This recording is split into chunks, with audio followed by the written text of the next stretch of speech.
আমি একজন ড্রাইভারের কি কি দায়িত্ব হওয়া উচিত সেগুলো ভালো করেই জানি, কারণ আমি ছোটবেলা থেকে আপনাকে দেখে বড় হয়েছি। আমি দেখেছি আপনি কিভাবে আপনার ড্রাইভারের দায়িত্ব নিষ্ঠার সাথে পালন করে এসেছেন।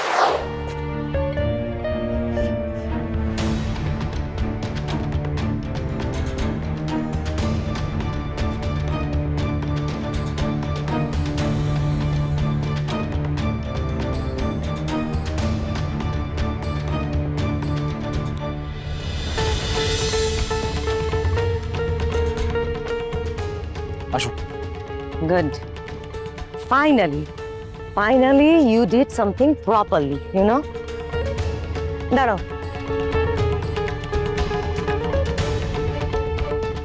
Take it.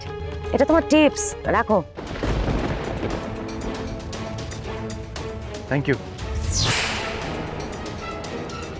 সে ইন্দ্রাণী, আমি কিন্তু আপনার ড্রাইভারকে একদিনের মধ্যেই অনেকগুলো বেসিক ম্যানার্স এবং কার্সি শিখিয়ে ফেললাম।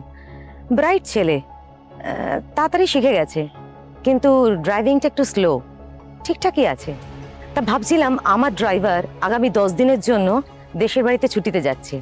তা আপনি যদি কিছু মাইন্ড না করেন, তাহলে আপনার ড্রাইভারকে কি আমি অ্যাজ এ ড্রাইভার পেতে পারি? সবাই না ওয়েট করছে, আমাদের মিটিংটা এক্ষুনি শুরু করা প্রয়োজন। ইয়া রাইট, বড্ড লেট হয়ে গেল, চলুন। আমি জানি মা, এখনো তুমি অন্যের মুখে আমার অপমান সহ্য করতে পারো না। এখনো তোমার মনে আমার জন্য একটা জায়গা রয়েছে, আমার প্রতি ভালোবাসা, স্নেহ সব রয়েছে। স্যার এ কি তোমরা এরকম করছো কেন? আমি তো এখন তোমাদেরই একজন। বলো, কেমন আছো? এটা আপনি কি বলছেন স্যার? আপনার আর আমাদের জায়গা কখনো এক হয়? একই তো। এখন তো আমি তোমাদের মতোই ড্রাইভারের কাজ করছি, তাহলে এক হলাম না? কিন্তু স্যার, আপনি আমাদের আয়ুষ স্যার ছিলেন, আপনি তাই থাকবেন। তার মানে তোমাদের একজন হিসেবে আমাকে মানবে না বলছো? ঠিক আছে, সেক্ষেত্রে তাহলে আমায় অন্য কোথাও গিয়ে ড্রাইভারের কাজ খুঁজতে হবে। আপনাকে এসব কাজ আর বেশি দিন করতে হবে না আয়ুষ স্যার। আমরা খবরে শুনেছি ম্যাডামের সঙ্গে গন্ডগোলে ম্যাডাম আপনাকে ব্যবসা থেকে সরিয়ে দিয়েছে। একদিন ওনার রাগ কমবে আর উনি ঠিক আপনাকে অফিসে নিয়ে আসবেন। ততদিন আপনি যা বলবেন, যেমন বলবেন, আমরা তাই করব। বলছো? বেশ, তাহলে গাঙ্গুলি গ্রুপ অফ কোম্পানিজে যখন নতুন কোনো ড্রাইভার যোগ দেয়, তোমরা তাকে কিভাবে ওয়েলকাম জানাও, কি করো তার জন্য?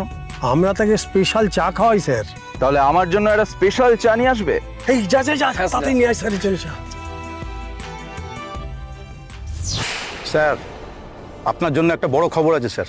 বলো, কি খবর? স্যার, আয়ুষ্মান গাঙ্গুলিকে দেখছি আজকে ড্রাইভারের ইউনিফর্ম পরে ইন্দ্রাণী গাঙ্গুলি ড্রাইভার হিসেবে এখানে এসেছে। হোয়াট? Are sure? তুই ঠিক দেখেছো, ওটা আয়ুষ্মান গাঙ্গুলি ছিল? হ্যাঁ স্যার, একদম পাক্কা খবর। কারণ বাকি ড্রাইভারগুলো দেখছিলাম আয়ুষ্মান গাঙ্গুলিকে আয়ুষ স্যার বলেই কথা বলছিল। ওরা কেউ বিশ্বাসই করতে পারেনি যে আয়ুষ্মান গাঙ্গুলি ওদের মতো ড্রাইভারের কাজ করতে পারে। তাহলে গাঙ্গুলি পরিবারের উত্তরাধিকারীর ভালোই অধঃপতন হয়েছে। ওকে, গুড জব। এই সুখবরটা দেওয়ার জন্য তোমাকে মোটা প্রাইজ মানি আমি পাঠিয়ে দেবো, মোটা অ্যামাউন্ট, মোটা। আয়ুষ্মান গাঙ্গুলি, এই তো সবে শুরু তোমার bad লাকের।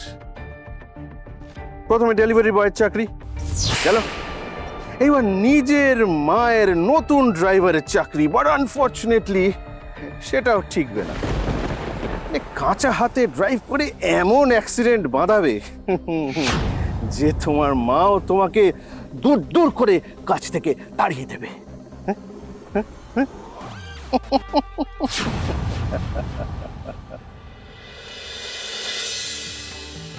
Sir, thank you. Welcome sir.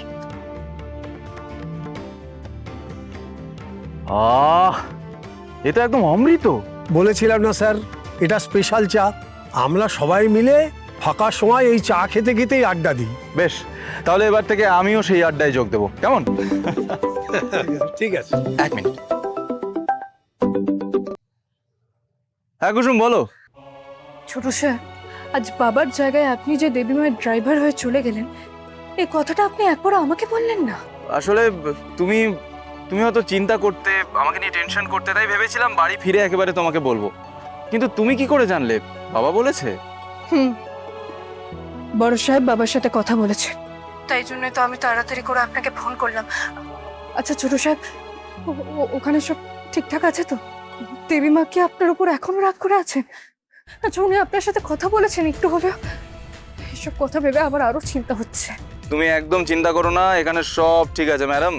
আমি তো একটু আগে মায়ের সাথেই কথা বলছিলাম, মা আমার পাশে বসে দিব্যি আমার সাথে আড্ডা দিচ্ছিল। এখন মা একটু মিটিংয়ে গেছে, তাই আমি এখন গাড়ির ভেতর বসে রিল্যাক্স করছি। কিভাবে বলো তো? কিভাবে? আসলে কি বলো তো, তোমার বাড়িতে সবই আছে, শুধু এসিটা নেই। রাতে যখন প্রচণ্ড গরম লাগে তখন এসিটাকে একটু মিস করি আর কি। তাই এই মুহূর্তে মা যেহেতু মিটিংয়ে গেছে, তাই এসি চালিয়ে গাড়ির মধ্যে দিব্যি আমি রিল্যাক্স করছি। যতক্ষণ মা না আসে ততক্ষণ একাই আমার রাজত্ব, কি বুঝলে?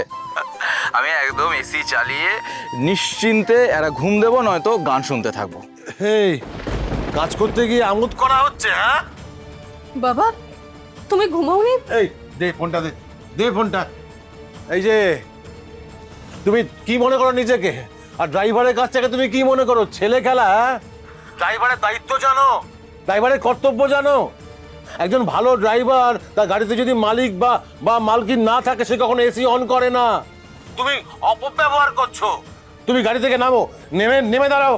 বাবা তুমি যেটাকে দেবী মায়ের গাড়ি বলছো সেটা তো ছোট সাহেবেরও গাড়ি ছিল, এখন আর নেই। এখনো শুধুমাত্র ড্রাইভার, যে কিনা নিজের মায়ের নয়, একজন মালকিনের গাড়ি চালাচ্ছে। এই তুমি গাড়ি থেকে নেমে ভালো করে গাড়িটা ধুয়ে দাও, গাড়িটা পরিষ্কার করো তুমি।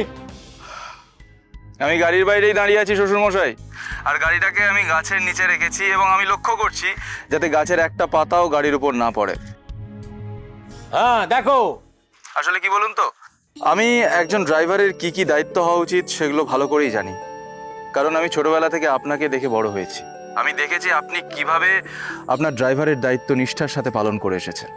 সুযোগের কোনোদিনও অপব্যবহার করেননি, এমনকি সুযোগ নেওয়ার পরিস্থিতি থাকলেও আপনি সততার সাথে সেটা কাটিয়ে উঠতে পেরেছেন। আমিও সেটাই করছি। হ্যাঁ, তবে ওই এসির কথাটা বলে আমি একটু আমার শ্বশুরমশাইকে রাগিয়ে দিলাম আর কি।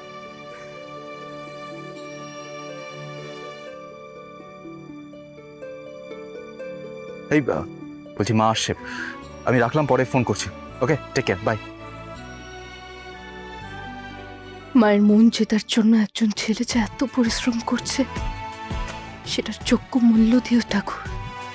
দেখো সব পুরনো ঝামেলা ভুলে দেবী মা আর ছোট সাহেবের সম্পর্কটা যেন আবার আগের মতো ভালো হয়ে যায়।